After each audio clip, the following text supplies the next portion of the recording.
Salve, salve, ouvintes da Rádio Trianon, você, meu amigo. Muito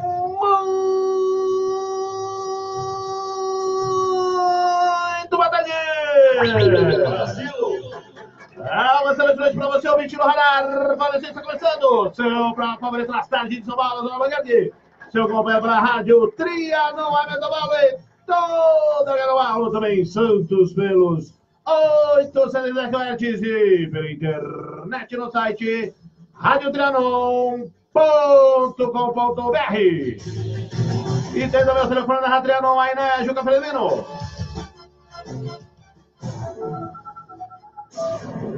Radar Paulista. Telefone ouvinte Trianon. Tudo bom? 3289-3580 ou 3253-4845. Ligue e participe. Tá ligado? É claro que eu tô! Rádio Trianon. Você pode ir por e-mail, radarpaulista.gmail.com.br, Facebook, facebook.com.br, facebook.com.br, Paulista. Estamos no Instagram. No Instagram, você digita lá Renato _ Albuquerque e participa também desta rede social. Estamos ali também na live do Wander Simões. O Wander também está aqui conosco. Aí, ô Wander Simões. Boa tarde, ouvintes da Rádio Trianon, especial. Boa tarde para o professor Fernando Augusto Borges Vita Salles, que está nos assistindo todos os dias no Radar Paulista. Legal, bacana, Wander Simões. Daqui a pouquinho comentando também as notícias do dia. E conosco também o Emerson W. Dias, que está aqui também nos estúdios da Rádio Trianon. Olha lá o Emerson W. Dias já trazendo o momento inédito viável. No estilo Usain Bolt. Aí, ó. 6 e 8 em São Paulo. Está conosco também o Juca Felizmino na mesa de som. Está também o Nildo Neres aqui, também colaborando conosco na parte técnica. Tem também o nosso espectador ali, que está nos acompanhando, amigo do Emerson W. Dias, enfim, galera toda aqui participando do Radar Paulista. E também conosco, viu, Juca? A Anabela Andrade. Aqui, ó. Anabela. Um forte abraço. Começa mal. Começou mal. Começou muito mal o Juca Felizmino nessa semana. Está se adaptando, escureceu muito em São Paulo também. Não se atentou ainda para o negócio. 6 e 9 em São Paulo. Vou repetir aqui, Juca Felizmino. Está conosco Anabela Andrade. Aí, um beijaço para Anabela, dizendo aqui, saudades, Renato. Saudade não tem idade, Anabela. Venha nos visitar, tomar um café, conversar. E ela está dizendo aqui, olha só, na rua Cidadã, no dia 24 de agosto, na Barão de Tapetininga, sábado, vacinação contra o sarampo. Bacana. Boa dica, Anabela. Muito obrigado. A Anabela, que tem um trabalho muito bacana no centro de São Paulo, participa de comunidades, de coletivos no centro de São Paulo, está aqui nos informando, dia 24 de agosto, na Barão de Tapetininga, vacinação contra o sarampo. Aliás, notícia fundamental trazida pela nossa ouvinte. Isso é informação, isso é credibilidade, como disse agora há pouco aqui o Wander Simões. 6 e 10 em São Paulo.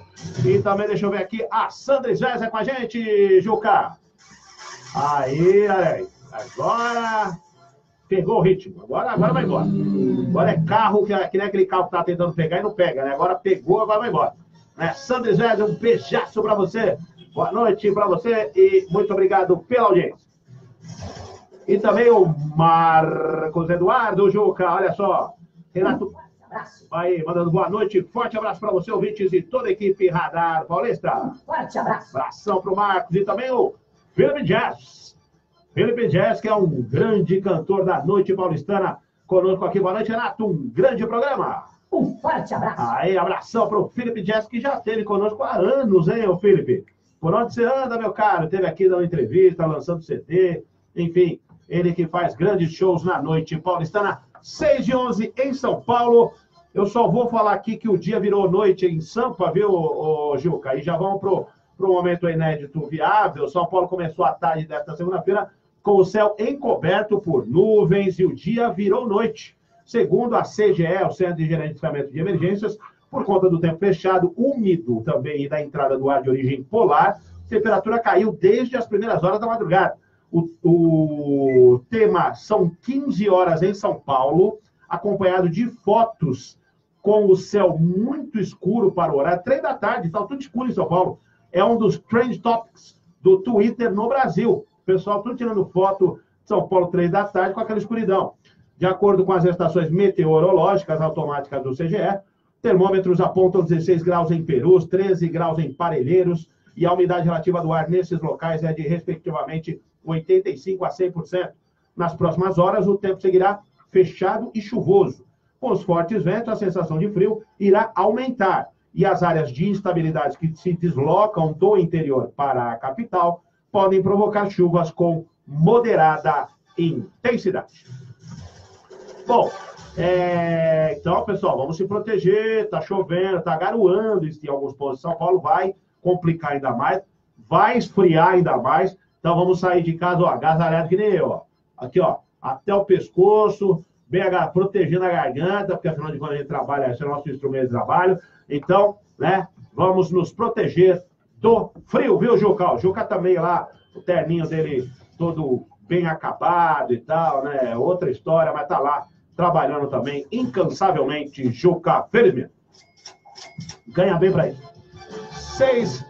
6h13 em São Paulo, e também o Ed Matos, lá de Salvador, na Bahia, falando: já estou por aqui, volto já. Estou preparando uma homenagem para os meus amigos atores pelo dia 19 de agosto. Olha que bacana, hein, Ed? Bacana, parabéns.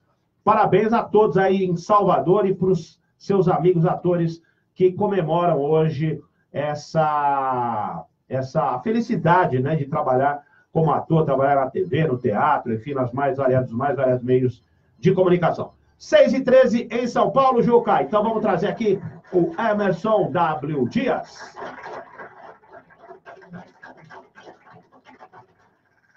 Rádio Trianon. Trianon, o marco da Avenida Paulista. Rádio Trianon AM 740.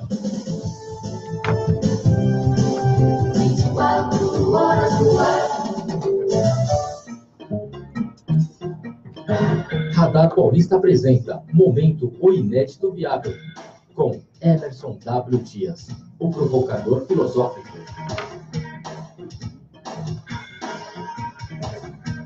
Estamos aqui com o Emerson W. Dias, trazendo mais uma vez o quadro Momento O Inédito Viável. Muito boa noite, obrigado pela presença aqui, Emerson. Boa noite, Renato. Boa noite a todos os ouvintes. E o que traz, que ventos o trazem nesta segunda-feira aqui no Radar Paulista? Bons ventos. Bons ventos. Bons ventos. E já que estamos falando de vento, né? Eu vou falar hoje sobre o canto da sereia. Eita! Lembra do canto da sereia? Claro. Sabe que eu estava vendo aí um relatório da Comissão de Valores Imobiliários, né, que é a entidade, a autarquia federal que cuida do mercado de capitais e tenta proteger os minoritários, né? Os minoritários são aquele grupo de acionistas que não tem o controle das companhias, né? Portanto, minoritários, e ficam ali um pouco, às vezes, em defesa em relação às decisões que os grandes controladores têm, né? Uhum. E a CVM tem um estudo e está dizendo o seguinte, rapaz, que aumentou significativamente o número de fraudes financeiras, golpes financeiros que as pessoas vêm sofrendo, né? E é interessante que você pensar no mundo de internet, redes sociais, informação circulando, como é que as pessoas ainda caem, né, no famoso canto da sereia, né? São ludibriados e tal. E só para recordar um pouco o que é o canto da sereia, né? O canto da sereia é uma metáfora que está lá na Odisseia de Ulisses, né? O livro, que é o Ulisses, ele participou junto com os gregos da Guerra de Troia, e quando eles vencem a guerra, ele volta, né, para casa, ele junta com os homens dele do mar ali, né, os navegantes e tal, e ele volta para a terra dele, né, navegando pelo Mediterrâneo, e ele vai passar pela Ilha de Capri. A Ilha de Capri era um local que tinha muitas sereias, isso na mitologia, né? Sim. E o problema é que a sereia, quando ela canta, ela engana o homem, né? E o homem acaba se lançando ao mar e acaba morrendo, né? Mas, na verdade, o canto da sereia era só um barulho, que o vento batia na pedra e o pessoal falava... que inventou a lenda que era o canto da sereia. Exatamente. E o Ulisses, o que ele faz para tentar passar por isso, né? Ele coloca cera no ouvido do pessoal dos barcos, né? E eles pedem para amarrar ele no mastro do barco, porque ele sabia que o canto da sereia era muito forte, então ele tenderia a querer pular. E ele vai passando perto da sereia, as sereias começam a cantar, só que os que estão comandando os barcos ali, os navegantes ali, eles estão com o ouvido tapado, inclusive nem escutam o próprio Ulisses pedindo para ser solto das correntes, né? Porque não, me solta que eu quero pular e tal, mas o cara tava, ninguém ouvia nada, e com isso ele acaba conseguindo vencer o canto da sereia, né? E aí ele chega em casa são e salvo. E engraçado, né? Porque essa coisa do canto da sereia, ela tem muito a ver, né, com o charlatão. E tem um cientista chamado Porter que ele estudou a linguagem do charlatão. E o charlatão é uma pessoa geralmente que fala muito bem, né, tem uma certa eloquência, né? Ele coloca aqui alguns elementos que eu acho que vale a pena a gente pensar e ver se não tem a ver com essa história dos golpes financeiros terem aumentado, né? Sim. Olha o que ele coloca: pirotecnia verbal. Você falar de investimentos é uma coisa muito complicada, né? As pessoas não sabem o que é um aporte, né? O que é uma renda vitalícia. Os termos são todos muito difíceis. Qual a diferença de um CDB para um bônus conversível em ação? Quer dizer, é uma coisa que não tem domínio, linguagem, né? Realmente... Então, o cara fala ali de uma forma muito eloquente, né? Com termos, etc. Ele acaba dando aquela... O que a gente começou a falar semana passada sobre o conforto cognitivo, né? Aquilo que eu não sei, mas alguém parece que sabe de forma tão eloquente, me encanta a ponto de dizer, pô, esse cara é bom. Né? Então, pirotecnia verbal, bajulação do ouvinte, e a bajulação do ouvinte tem a ver com o que o Freud dizia, né? O Freud dizia o seguinte: a gente pode criticar e se defender em relação a uma argumentação contra, uma crítica. Mas em relação ao elogio, a gente fica um pouco indefeso, né? O elogio dá uma certa mexida com a gente, assim, a gente fica... meio que a gente é tudo perdido também, né? A gente é aquilo tudo mesmo, né? E o charlatão sabe disso.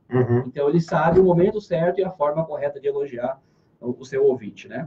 Segurança no que fala, e aí tem a ver com a confiança excessiva, que a gente também falou semana passada, né? De mostrar que, mesmo na dúvida, o cara põe uma voz ali e fala, e as pessoas, nossa, caramba, como ele é bom e tal. Ele não tem dúvida sobre nada, né? Na verdade, ele só está fingindo, né? Usam alusões religiosas e superstições. Olha, que coincidência isso, você pensou nisso hoje, agora, caramba, é a sua última chance, né? Vai acabar amanhã. Não, foi Deus que mandou, olha só que coisa divina que está acontecendo na sua vida, né? Tudo isso. Usam termos pseudocientíficos, né? E usam a mística de lugares distantes. Olha, lá no povoado, assim, o pessoal fazia aquilo, etc. e tal. E mais ainda, né? E lá todo mundo ficou rico, facilitou a vida de todo mundo está feliz hoje. Exatamente. E ainda dão um toque de classe social, né? Dizendo o seguinte, que pessoas conhecidas e poderosas já fizeram isso, etc. E quando você vê alguns golpes, Renato, lembra daquele Fazendas Reunidas Boi Gordo? Sim. Enganou um monte de gente? Nossa. Quem que era o garoto propaganda daquilo, né? Era um ator muito famoso, que eu não vou dizer o nome, porque eu não quero comprometer a pessoa, né? Mas era um ator muito famoso que, naquele momento, fazia o personagem de uma novela, que era um fazendeiro. Né? Às vezes, né, você está falando do ator. O ator, às vezes, é apenas para manobrar ali mas ele não é o responsável. Ele foi contratado para fazer um negócio. Claro que é bom o cara se certificar para quem ele está trabalhando também, né? Exato. Mas às vezes até ele mesmo é enganado. Também enganado, exatamente. Porque o cara mostra ali que tem relacionamento com fulano, ciclano, beltrano, e comprou tal coisa, e fulano ficou rico, e o cara também fica seduzido por aquilo. Sim. Mas isso vai referenciar na cabeça da pessoa que, nossa, se até o fulano tá nisso, mas peraí... dá uma referência absurda. Mas esses dias credibilidade. Esses dias estava lá o show da Simone, do Balão Mágico, no lançamento de um negócio que parecia uma pirâmide financeira.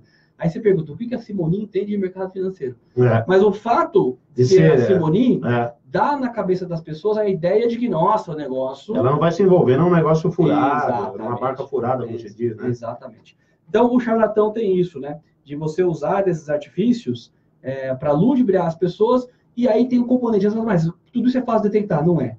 Por quê? Porque todo mundo tem aquele desejo, né, de ganho rápido, ganho fácil, né, satisfação imediata das coisas que eu não quero construir porque vai demorar muito. Então, se alguém me dá a resposta pronta, facilitou a minha vida, não preciso pensar. Né? Ou seja, essa ansiedade por resultados rápidos e fáceis faz com que você feche os olhos e não veja que você está diante de um charlatão que vai ser enrolado. E isso não tem a ver, muitas vezes, com inteligência, nem com o fato de você ser mais esperto ou menos esperto. Se você, como você disse... Se você não tiver com os ouvidos tapados ali naquele momento, é capaz de você cair sim, cair numa cilada, depois que você cair, você fala, meu Deus, o que eu fiz? E cai e você vê assim, quando você vê o relatório da CVM sobre as fraudes, você tem desde o fulano que ganha salário mínimo e perdeu o salário inteiro num Sim. golpe ao empresário que perdeu milhões. É. Ou seja, não tem a ver com nível social, nível educacional, tem nada a ver com isso. Tem a ver com você se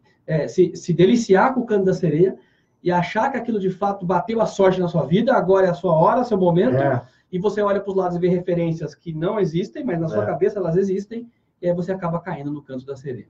Tá muito ligado também a uma crença aí, a utilização de objetos religiosos, às vezes, também. de uma crença que o cara que é bom articulador aí, como você disse, ele vai meio que tentando descobrir qual é o caminho das pedras. Sim. Aí vamos supor, o cara é de uma religião, ou é de um time de futebol, ou é de não sei o quê, ele vai por esse caminho, né? Exatamente. O cara, é isso que eu queria na minha vida, Exatamente. não sei o quê, né? Exatamente. Então precisa realmente tomar muito cuidado. O Porter fala isso, né? Os impostores descobrem cedo na vida o poder da palavra. Eles sabem como fabricar ilusões e torná-las convincentes. É isso aí. E qual que é a frase do dia, Emerson? Olha, eu vou fazer uma contextualização que diz o seguinte, ó. Não é bem a frase, mas ela serve para a gente fechar com a frase, né? Uhum. Que ele diz o seguinte, ó, Porter. É muito difícil você resistir a alguém que diga, confie em mim, eu tomarei conta de todas as suas necessidades. Uhum. É sedutor isso, você ouvir de alguém, Pô. certo? Só que aí a nossa Aliás, frase... às vezes você está querendo mesmo fazer isso. Toma conta aí que eu estou sem tempo, né? Exatamente. E aí é que entra, né? Exatamente. E aí a nossa frase é um ditado chinês que diz o seguinte, o olho não consegue ver seus próprios cílios. Olha só. Interessante e tem tudo a ver, realmente. Muito bom, Emerson. Então, deixe seus contatos aqui para os nossos ouvintes internautas. O site é www.oineditoviável.com.br. Nas redes sociais, é só procurar O Inédito Viável no Facebook, Instagram e no YouTube. O canal Inédito Viável, você tem acesso a todo o conteúdo que a gente fala aqui agora, às segundas-feiras, no Radar Paulista. É isso aí, então. Te aguardo aqui segunda-feira, né? Segunda-feira que vem. Novamente, talvez com o céu mais claro em São Paulo, porque hoje escureceu tudo muito cedo. Tá bom, pessoal? Valeu. Ótima semana para você. Aí, a grande Juca Felizmito, eu não podia deixar de colocar a nossa trilha sonora. Clara Nunes, é isso? Bons ventos, né? A sereia. Olha lá. Porque a sereia é um negócio bonito, né? Chama atenção e tal. Sedutor. Inclusive, tem aqui o Marcos dizendo o seguinte, Renato, quando o Emerson falou sobre tem todas as respostas na ponta da língua, lembrei de um governador que quer ser presidente em 2020. Olha, rapaz. Aí, precisa ver, né, Marcos? E fala com eloquência. Precisa ver se ele ganha essa parada aí, né? Isso aí. E tem também uma outra aqui que o César comentou. Temos que entender que nada vem fácil, tudo tem custo. Eu costumo dizer que a vida é como um cartão de crédito. Um dia a fatura vem. É isso aí. Tem que ter esse cuidado mesmo. Tá certo, Emerson. Boa semana. Até lá, Renato. Valeu. Muito bom. E aí, Wander Simões agora ocupa o espaço aqui para comentarmos os assuntos do dia também. O Emerson W. Dias aí ensejou várias frases do dia, né? Eu queria colocar mais uma. Por favor. Vou me atrever aí a fechar o pensamento do provocador filosófico, uma frase do Santo Agostinho. Prefiro os que me criticam porque me corrigem, aos que me elogiam porque me corrompem. Tem isso também. Também colabora para a corrupção. Aí, muito bom. Santo Agostinho, 6h25. Esse programa está ficando muito culto, né? A cultura aqui. Valeu. Nossa Senhora, é uma cultura super e hiper exacerbada, né, pessoal? Muito bom. 6h25 em São Paulo, ô Juca. Então, aqui conosco também o César Carlos, mandando boa noite, Renato. Um forte abraço. Aí, abração também para o César Carlos, que ontem acompanhou as categorias de base do São Paulo Futebol Clube. Está trazendo aqui as informações. Olha, as categorias sub-11 e 13 e sub-13, né, de São Paulo, jogaram as duas categorias, ganharam do Audax. O sub-11 ganhou 2-0 e o sub-13 ganhou de 1-0. Bacana. Parabéns, porque a gente sabe que tem a mão também do César Carlos aí, que faz um trabalho excelente lá no São Paulo, que também teve show ontem no Morumbi, hein, César?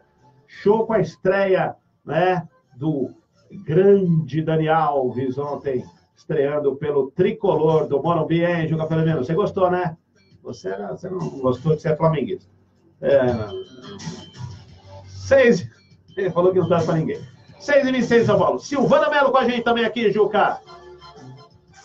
Aí um beijaço também para Silvana, mandando boa noite, Renato. Ótima noite, obrigado, Silvana. É isso aí, muito bom. Então vamos atualizar as informações aqui, olha só. Em São Paulo, o número de mortes de ciclistas sobe quase 80% em São Paulo até julho. Foram 25 mortes no primeiro semestre de 2019, segundo o governo. E é o que a gente sempre fala aqui, né, Wander? Essa questão dos ciclistas, né? Por exemplo, há aí muitos corredores, muitas pistas, né, para ciclistas, ciclovias e tal, mas falta infraestrutura, falta conscientização também dos demais motoristas, porque acaba aí, acontecendo acidentes e mais acidentes, aumentando esse número em São Paulo. De novo, o problema do Brasil continua sendo educação, inclusive no trânsito. Educação fundamental, inclusive para as pessoas se conscientizarem e também fazerem o seu papel, os motoristas, né, de veículos automotores, se preocuparem também com os ciclistas. 6h27 em São Paulo. E o Ed diz o seguinte, uma justa homenagem feita aos meus inúmeros amigos atores das várias TVs brasileiras. Olha, bacana, hein, Ed? Parabéns aí. Ele que está lá na Bahia fazendo essa homenagem aos atores lá em Salvador, o Ed Matos. Bom, 6h27, mudar de assunto, cartão bom e bilhete único são vendidos ilegalmente em São Paulo. O cartão bom, que é usado no transporte intermunicipal na Grande São Paulo, está sendo vendido ilegalmente por fraudadores a passageiros. No terminal da EMTU da Estação Armênia, na Zona Norte, a passagem é vendida por R$ 5,00 na porta dos ônibus, abaixo da tarifa normal, que varia entre R$ 6 e R$ 7,00. Quem compra tem que passar pela catraca do ônibus e depois devolver o cartão para o fraudador pela janela. Entenderam, né? O cara compra do fraudador, paga 5, passa pelo ônibus na catraca, a hora que ele passou pela catraca, abre a janelinha e entrega o cartão para o fraudador. A Autopass, empresa que gerencia o cartão bom, não informou a quantidade de fraudes, mas disse que está testando novas soluções de segurança e que em breve vai implantar o sistema nos ônibus. A fraude também é oferecida aos usuários do bilhete único. Postagens nas redes sociais comercializam a recarga do bilhete pela metade do preço. Segundo a SP Trans, que administra o bilhete único, 850 mil cartões foram bloqueados no primeiro semestre, 54% a mais do que no mesmo período do ano passado. A empresa também disse que investe no combate às fraudes e bloqueia os cartões quando verifica mau uso. Wander Simões, você tem usado transporte público, ônibus, você tem percebido alguma mudança, alguma diferença no oferecimento desses cartões? Uso sim, inclusive na qualidade hoje de estudante, eu uso o bilhete único do estudante. E noto que já as consequências da habilidade que o brasileiro tem em fraudar qualquer sistema, qualquer benefício. Por vezes eu uso o metrô. E esquecido como eu sou, eu saio do meu escritório, depois que eu atravesso o bloqueio do metrô, eu descubro que eu esqueci alguma coisa. Eu volto para buscar. Quando eu volto no bloqueio do metrô para passar o bilhete de novo, ele está bloqueado por conta das fraudes. Quer dizer, eu tenho que esperar meia hora ou pagar uma passagem inteira por conta dos espertinhos que insistem em burlar, em fraudar os sistemas dos benefícios que nós temos. É uma pena, como se paga pelos maus brasileiros, os bons brasileiros acabam pagando com restrições de toda sorte. Inclusive, acaba sendo necessário impor restrições de bilhete único como uma das medidas de combater a fraude. Sem dúvida. E é importante também, né, já que a gente está falando nisso, a questão, hoje existem vários controles tecnológicos que a prefeitura, que as empresas poderiam utilizar, né, para evitar esse tipo de fraude e não usam, né? Não são oferecidos muitas vezes sistemas de segurança, como está dizendo aqui o Wander, que acaba ficando com o cartão inutilizado. Acaba penalizando também quem não tem nada a ver com isso. Exatamente. Então, fica essa observação também para que a prefeitura, as empresas que administram esse sistema tenham soluções mais inteligentes. E olha que o que tem de opção hoje para se trabalhar com tecnologia não é brincadeira, né? Tem coisa que não acaba mais. E mesmo assim ainda caem nesse conto do Vigário. Só queria lembrar também aos espertinhos que compram, que fazem uso desse expediente para levar vantagem, que, segundo o nosso sistema jurídico, quem de qualquer modo concorre para o crime incide nas penas a ele combinadas. Então, ele é fraudador tanto quanto quem está cometendo a fraude, ele também tem parte ali no ilícito. É cúmplice no negócio. Também tem a cumplicidade de estar cometendo o crime. 6h31 em São Paulo. E o Wilson Farias Borges também com a gente aqui, viu, Juca? Mandando aí abração pro Wilson, que está dizendo aqui, eu estou ouvindo Rádio Paulista, um forte abraço a todos os ouvintes. Um forte abraço. Aí, e também o doutor Clóvis aí acompanhando aqui, o fiel escudeiro Wander Simões também, né, Wander? Boa tarde, aqui, o doutor Clóvis. Estão reclamando aqui na rede social, dizem que o senhor não tem direito a férias, faz muita falta os seus comentários aqui, sempre pertinentes com relação às notícias do dia. Com certeza. Cadê o doutor Clóvis aí, Wander? Pois vamos ver se ele responde. Ele está com muitas audiências, está trabalhando muito. Precisa vir aqui tomar um café com a gente, viu, doutor? Já é a segunda. Se bem que hoje está aqui o Wander Simões, aqui fazendo o papel também, né, muito brilhantemente do comentarista aqui das notícias, assim como o doutor Clóvis quando está por aqui. 6h32, doutor Clóvis diz o seguinte: o sistema ficou vulnerável a partir de mudanças implantadas em 2014. Né? Então, a partir de 2014, houve algumas mudanças e com isso, esse sistema de gerenciamento de cartões, o cartão bom e o bilhete único, o cartão bom utilizado nas viagens intermunicipais, o sistema e o bilhete único aqui em São Paulo, na cidade de São Paulo, segundo o Dr. Clóvis, também ficou mais vulnerável com essas mudanças. 6h33. E o doutor Cláudio tem conhecimento de causa nesse aspecto também, né? Muito profundo conhecimento sobre o sistema de transporte público da cidade de São Paulo como um todo. Profundo conhecedor. E o César diz o seguinte: isso acontece porque tem gente que compra, prefere fazer errado, achando que está economizando. Como vamos livrar um país da corrupção se os próprios brasileiros fazem esse tipo de coisa? Queremos cobrar dos políticos e fazem esse tipo de bandidagem, né, ô César? Vamos combinar, vamos falar aqui o português, claro, bandidagem.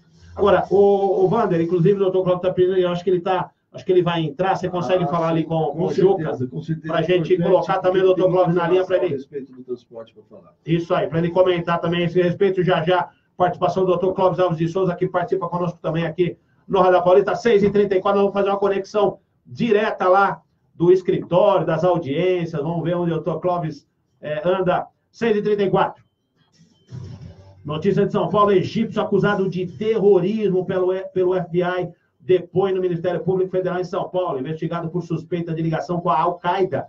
Mohamed Ahmed Ibrahim nega qualquer envolvimento com o grupo terrorista. Mas olha para onde está vindo o terrorismo, temos que ficar...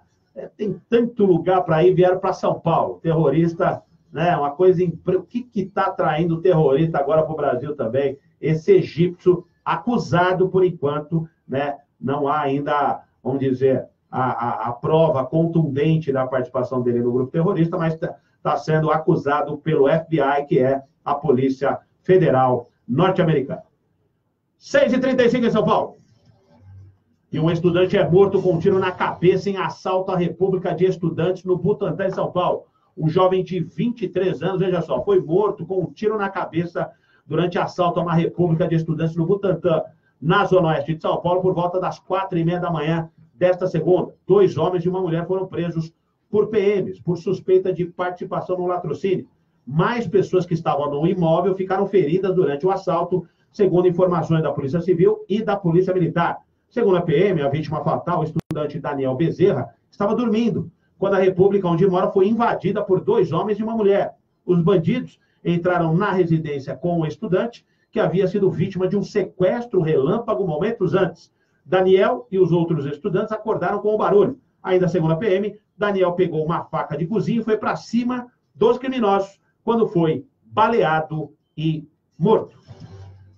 Mas é por isso que a gente fala. Olha, aqui nós estamos cansados de falar, Juca Felimeno sabe o que a gente não reaja nesses casos. Porque A gente não sabe o poder de fogo que esses caras têm. E não sabemos também até que ponto até que ponto eles estão ali, muitas vezes, dopados, drogados, enfim, bêbados, com entorpecentes, que não estão nem aí, e também com a maldade. A gente não sabe até que ponto vai a maldade do ser humano nessas ocasiões. Então, precisa tomar muito cuidado, não reage. Aí, ó, o estudante lá estava dormindo, foi acordado pela invasão na República, acabou reagindo e foi, então, morto. Mas um brilhante trabalho aqui da Polícia Civil e da Polícia Militar, que fizeram a prisão dos criminosos. 6h37 em São Paulo. O doutor Clóvis está na linha? Já está no retorno. Doutor Clóvis, muito boa noite. Boa noite, Renato. Boa noite, ouvintes. Ao meu fiel escudeiro está aí competentemente nos representando. Bom, doutor Clóvis, as pessoas têm aqui, inclusive, né, feito várias solicitações. Cadê o doutor Clóvis? Semana passada nós sabemos aí da sua... Realmente, o senhor é uma pessoa muito ocupada e hoje também aí com audiências e tudo mais. Porém, nós gostaríamos também de saber a sua opinião a respeito de alguns assuntos aqui e também com relação a esse tema que o senhor comentou agora aqui no Facebook, né? Sobre os cartões, né? Os cartões, os bilhetes únicos que são vendidos ilegalmente em São Paulo. Renato e ouvintes, eu acompanhei a implantação do bilhete único em São Paulo.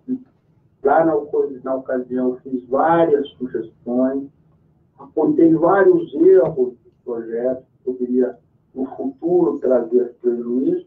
E, infelizmente, todos esses apontamentos vieram se confirmar. Muitas coisas foram corrigidas ao longo do tempo, mas a prefeitura, por uma questão política, de não querer ela assumir um ônus político de resolver o problema, continua com essa fraude que já consumiu da cidade de São Paulo muito mais de R$1 bilhão. E isso é dinheiro que é tirado do contribuinte. E, conforme eu sempre afirmo, o governo não existe. Existe uma figura jurídica que é uma pessoa eleita pelo povo para administrar o nosso dinheiro. Então, quando diz que o governo vai colocar não sei quantos milhões para cobrir o rombo, o governo, coisa nenhuma. Nós, o povo, estamos colocando dinheiro lá forçadamente, inclusive sem sermos consultados. A coisa que escambou em 2014, quando a Prefeitura, a Secretaria do Transporte, tirou uma empresa que era contratada por licitação para vender e fazer o carregamento dos bilhetes e colocou uma outra empresa sem licitação. Aí a coisa tomou um rumo esquisito, onde o dinheiro do transporte começou a sumir de forma desavergonhada. E não acredito eu, aqui, modesta parte, que essa fraude toda esteja somente lá naqueles vendedores de bilhetes de rua. Uhum. Quer dizer, há muito mais ainda a ser descoberto aí, doutor Clóvis. É muito bem lembrado, porque fica parecendo que a fraude toda é aquele mau cidadão que vende um bilhete carregado lá, sabe como. Existe Mas tem um esquema aí. Tem mais coisa embaixo desse tapete. Uhum. Esse tapete aí está sobrecarregado, tem muita coisa embaixo. Não vão investigar, não vão ver. Nós estamos usando todas as medidas para sufocar as investigações no país todo, lamentavelmente. Tá? E quando a coisa bate no curral de quem manda, a coisa vai ficar difícil. Aí tem a questão de filhos de alguém, parente do outro. E isso é muito estranho. Tá? Está havendo um movimento muito estranho no país. E todo ele direcionado a sufocar as investigações que têm corrigido vários malfeitos no nosso país, prendidos criminosos potentes, são aqueles que eu sempre digo, que matam com a caneta, matam milhões em uma canetada só.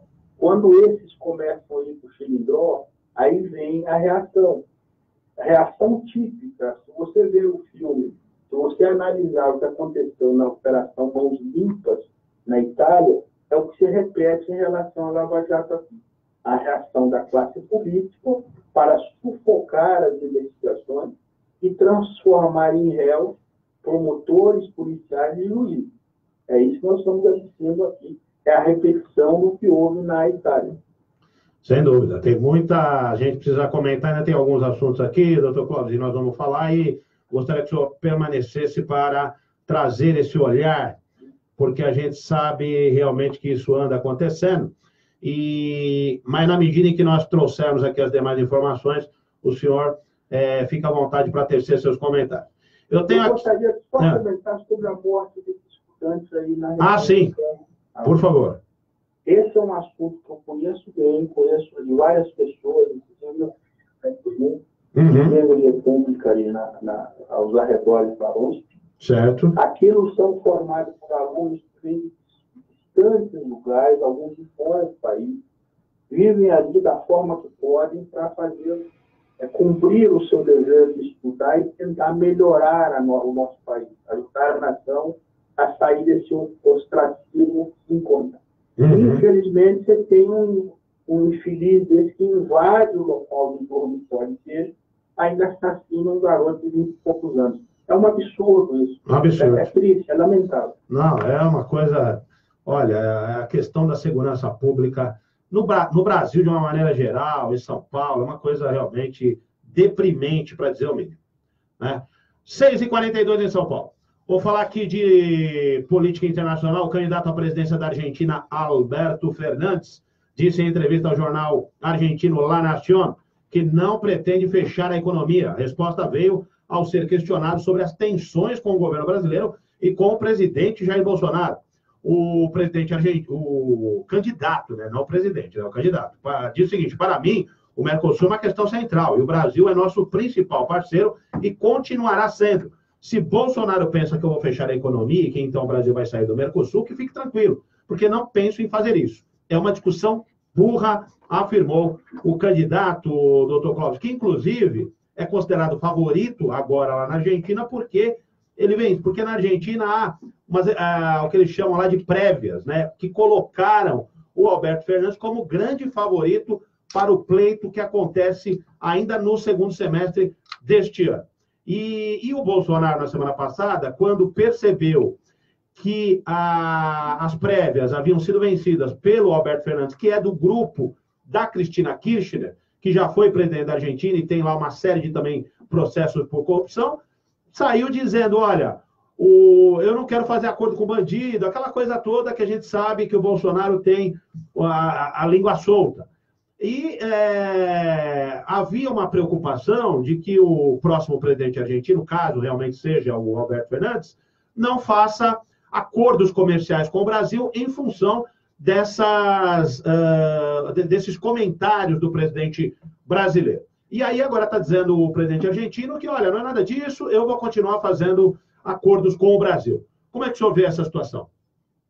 Eu vejo, assim, um escanteio, às vezes, verbal do nosso presidente aqui, que tenta interferir de uma forma indevida em uma eleição de uma outra nação. Na Argentina, o povo argentino tem que interferir. Infelizmente, eles estão voltando ali à família Kirchner, Néstor Kirchner, que deixou sua viúva, a Cristina, também foi presidente, e enfrenta vários processos por corrupção. Mas o temor do presidente brasileiro é que lá se transforme em uma nova Venezuela. E há essa possibilidade. O governo da Cristina, quando terminou, estava numa situação deplorável. E ela vindo agora como presidente da República, não tenha dúvida que serão seguidos lá o ditame dela. E uma pessoa com essa quantidade de processos particulares não seria bem-vindo aqui no cenário internacional para dirigir qualquer país no mundo globalizado que nós vivemos hoje. Mas, repito, é uma questão de soberania do povo argentino. Como aqui nós já elegemos 2 vezes Lula e Dilma, aqui estou eu para falar dele. É isso mesmo. Bom, aliás, eu ouvi isso no argentino em Buenos Aires recentemente. Eu fui tirar um sarro dele e falei, mas vocês estão falando o quê? Elegeram lá 2 vezes Dilma. A pessoa que não sabe nem falar foi para a ONU perguntar se alguém tem alguma tecnologia para estocar ele. É o sujo falando do mal lavado, né, doutor? 6h46 em São Paulo. O Juca Filomeno está conosco aqui também, a Sônia de Souza. mandando boa noite, Renato. Beijaço aqui para Sônia. E também o César Carlos diz o seguinte, a melhor forma de acabar com isso, com as fraudes do bilhete único e o bilhete bom, é a biometria e colocação de fotos das pessoas proprietárias do cartão. Aí uma dica aqui também, né? É um recurso tecnológico muito eficaz no combate às fraudes. Sem dúvida, aí, ó. Comentário do Wander. 6h46 em São Paulo. Bom, falando ainda no presidente Bolsonaro, olha só. O relator da proposta de emenda à Constituição, a PEC, que reduz a maioridade penal, deve manter o texto aprovado em 2015 pela Câmara dos Deputados. Essa coisa da redução da maioridade penal é uma das bandeiras do presidente Jair Bolsonaro. De acordo com a proposta, adolescentes entre 16 e 18 anos responderão por crimes de homicídio doloso, que é aquele com intenção de matar, lesão corporal seguida de morte, e pelos delitos considerados hediondos, como estupro e latrocínio. O senador Marcelo Castro está finalizando o parecer da PEC 115/2015, que aguarda votação na Comissão de Constituição e Justiça. Doutor Clóvis, é um tema sempre muito polêmico. Espinhoso. Espinhoso essa questão da maioridade penal. Como que o senhor vê essa questão? Eu acho que está correto, senador. Eu defendo, inclusive, que ela passe a 14 anos. Nós não temos mais hoje jovens como tinham em 1940, que era aquele menino inocente. Hoje, o menino de 14 anos sabe quanto tempo que faz a vida, tá certo? E, infelizmente, também são influenciados por uma situação do país. Eu narro até isso aqui nesse último livro meu aí, Brasil Despedaçado. Nós vivemos um país que deveria cuidar dos seus jovens e não faz. E o crime organizado se aproveita disso. Mas não são eles, em sua totalidade, inocentes. Eles sabem muito bem que uma proteção legal, aos 17 anos, 9 meses e 29 dias, matam à vontade, não vai acontecer nada. Tem consciência do que está fazendo. Então, um projeto voltando à maioridade penal para 16 anos, estabelecendo 16 anos, é muito bem-vindo, sim. Tem muitos setores da sociedade que vão fazer uma chiadeira dantesca, mas tem razão. A sociedade precisa ter uma reação.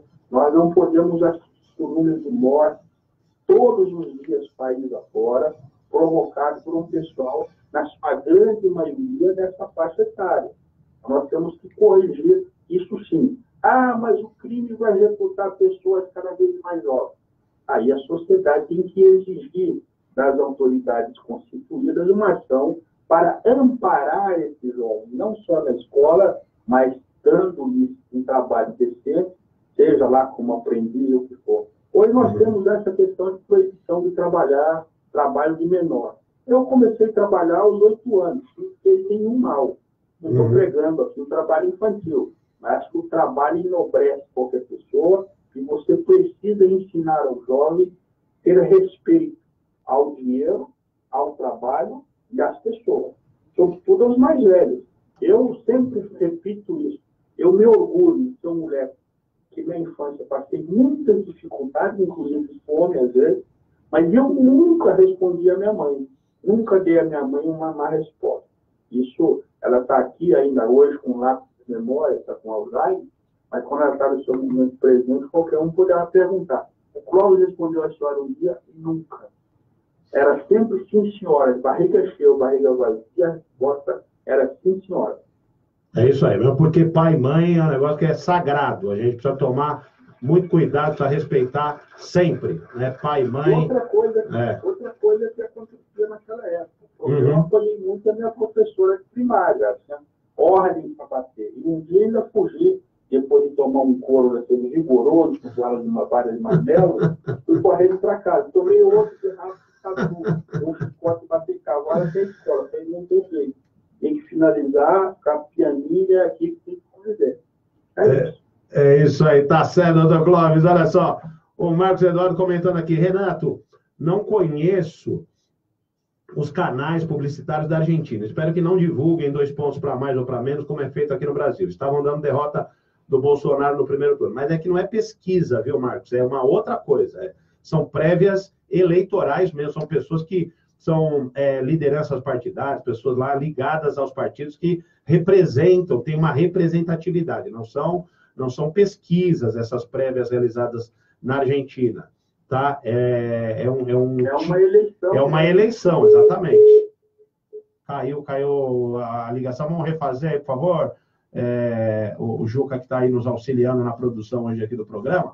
Enfim, mas não é pesquisa não, viu, Marcos Eduardo? É uma coisa muito mais, vamos dizer, embasada, né? Que vai dar realmente suporte para a vitória aí pelo menos é o que tudo indica. Há uma possibilidade de mudança? Há, mas ele vai precisar mudar posturas políticas, vamos dizer assim, ações políticas que redundem numa mudança de quadro. É uma coisa que um time que está perdendo mesmo lá em campo está jogando, não é uma estimativa de derrota. O cara já foi derrotado. O atual, Maurício Macri, ele foi derrotado nas prévias. E agora ele precisa alterar o placar, precisa mudar o placar, que é como se ele entrasse em campo já agora com uma derrota. Sei lá, 2-0, 3-0, perdendo o jogo. Então ele precisa agora mostrar serviço. 6h52, ô Juca. Gostaria o seguinte, gostaria de perguntar ao Dr. Cláudio por que não volta a possibilidade de jovens de 14 anos poderem trabalhar, pois eu fui registrado aos 14, embora eu comecei a trabalhar aos 9 aqui em São Paulo. Isso me fez o homem que eu sou hoje. Né, doutor Clóvis? O César começou trabalhando aos 14. Por que não pode? O trabalho enobrece. São 8 anos eu fiquei carro no garimpo, no carrinho, irmão. Evoluí para ser vender laranjas, irmão. Aos 9 eu fazia tijolo de barro, matava com pé, fogo geral. Isso não mata ninguém. Muito ao contrário, ensina você o valor do dinheiro, sabe? Para ganhar um centavo, tem que trabalhar duro. Se bem que hoje no país tem muita gente, né? Faz nada, vira milionário, assim aí dos empresários, com a ajuda do pai e com o nosso dinheiro. Mas não é disso que nós estamos falando. Estamos falando do trabalho honesto. E nós, aqui do povo sofrido, aquele que levanta 4 horas da manhã e vai chegar em casa às 10 da noite trabalhando para ganhar o pão e alimentar os seus filhos. É desse povo que nós estamos falando. É isso mesmo. As pessoas, é isso que enobrece, né, o caráter, inclusive, das pessoas. O Marcos, aqui, o Marcos Eduardo, Renato, pior ainda, partidário, dando maioria de voto, mas é assim que a política é feita, né, Marcos? A política não é feita dessa maneira? Por exemplo, o Bolsonaro, ele está lá administrando o país, certo? Ele precisa contar não só com gente do PSL, ele precisa contar com gente do MDB, tanto é que o presidente da Câmara é do MDB. Ele precisa fazer a política. Se ele não fizer... Do DEM, desculpe. Do DEM. Mas tem MDB, tem DEM, tem Patriota, tem Solidariedade. Um monte. Quer dizer, exatamente. Quer dizer, na medida que... Porque assim, se você for um bom presidente também politicamente falando, você vai angariar mais apoio. Essa é a questão. E é o que os caras estão fazendo lá. Não é que a Cristina Kirchner é a presidente espetacular, mas é que os caras vão fazendo a política. É como o doutor Cláudio comentou aqui agora há pouco, com relação que há forças ocultas hoje no país, e isso é uma coisa que a gente vê a olho nu, né? Nós ontem, por exemplo, gostaria que eu comentasse, o Wander também, o caso lá do Rei Arthur, que ontem o Fantástico fez uma matéria interessantíssima com o Rei Arthur, que é um dos maiores bandidos do país, está nos Estados Unidos, a Lava Jato está no encalço desse homem, que pagou pelo governador Sérgio Cabral para um dos votantes, para que um dos países votantes para a Olimpíada de 2016 no Rio de Janeiro, pagou lá cerca de 2 milhões de reais por um voto, e esse cara foi arregimentando outros votos, e, consequentemente, ele foi pagando lá o tal do Rei Arthur. Só que ele tinha, como fatura do governo do Estado do Rio de Janeiro, 3 bilhões de reais. O que ele fez? Quando ele foi pego pela Lava Jato, quando ele percebeu que ia ser pego, ele foi para os Estados Unidos. E está faltando esse acordo aí para mandar o cara para cá, né, doutor Clóvis? Então, ele fez tudo isso com aquilo lá, com o seu, com o meu, com o nosso dinheiro, né? Quando você fala que é o dinheiro do governo do Rio de Janeiro, não, é o dinheiro de todos os brasileiros. Que é que o governo do Rio de Janeiro está quebrado há alguns anos e é socorrido pela União. A União é o nosso dinheiro, pega dinheiro de todos nós, irmão. Voltamos àquela história, é sempre no meu, no seu, no nosso. Bolsa que estão metendo na mão. Aquilo é um bandido, como vários aqui, que eram os modelos de empresários aí exaltados pelo governo Dilma e Lula, e outros vagabundos do Sérgio Cabral, tá certo? Cabral é o cara que mais roubou o país proporcionalmente hoje. E eu posso falar isso porque eu estou analisando isso há um certo tempo, eu escrevi sobre essa raça toda, tá certo? Então, esse é um dos maiores bandidos do país, o Cabral. Já somos quase 240 anos de prisão, já com condenação. E eu calculo, como eu já disse aí antes, volto a repetir, que vai chegar perto dos 380 anos de condenação, o Sérgio Cabral. Tá certo? O Rei Arthur já vinha fazer companhia a ele lá no Bangu. Inclusive, ao processo de extradição, né, como eu disse que os Estados Unidos deveriam mandar para cá o tal do Rei Arthur, assim como hoje o presidente da República, Jair Bolsonaro, decidiu extraditar o sequestrador do publicitário Washington Oliveto, o sequestro que aconteceu em 2001.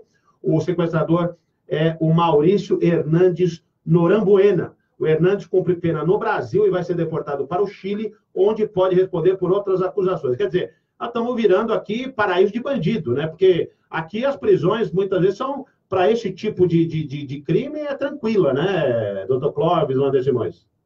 Nós fomos aqui paraíso de bandido durante muito tempo, protegidos pelos seus companheiros que estavam no governo. Exatamente. Quer comentar alguma coisa, Wander? Nós vivemos um momento sui generis, né? É um momento em que, sobretudo, os órgãos de classe relacionados ao direito, ao meio acadêmico, bate muito na tecla de que o combate à corrupção não pode virar discurso contra os direitos fundamentais. É isso aí. Vejam bem, nós não estamos falando aqui de revogar nenhum direito fundamental de ninguém. A questão é que, em nome dessa defesa dos direitos fundamentais, nós estamos vivendo uma crise moral.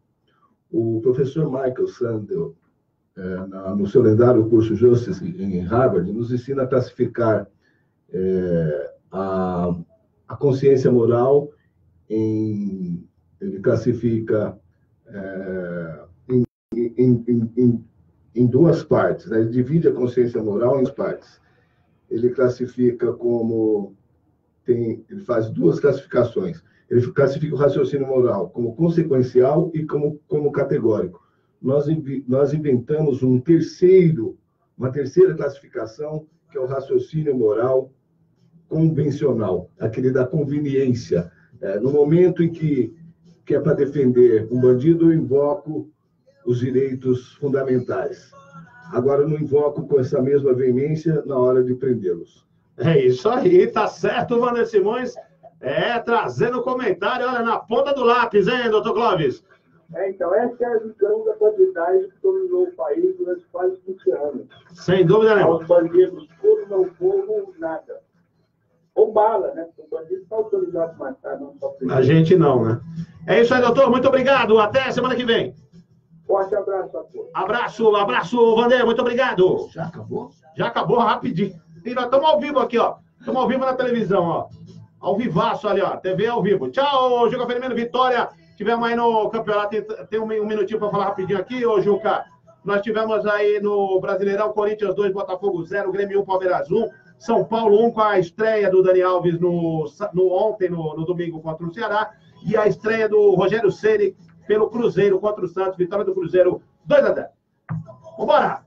A Radar Paulista, realização do Jornal Radar, na técnica Neildo, na mesa de som Juca, coordenação Sérgio Souza, direção Mira Modesto, produção Renato Albuquerque. Fica agora para o Brasil, depois Paixão Lusa com Quintal, e até amanhã, se Deus quiser. Valeu, pessoal, grande abraço! Valeu! Os recursos ficarão disponíveis para todos os cotistas, sem limite de idade. Mas ele tá certo, ó. Todos os detalhes de quem tem direito e o calendário de saques. E você também vai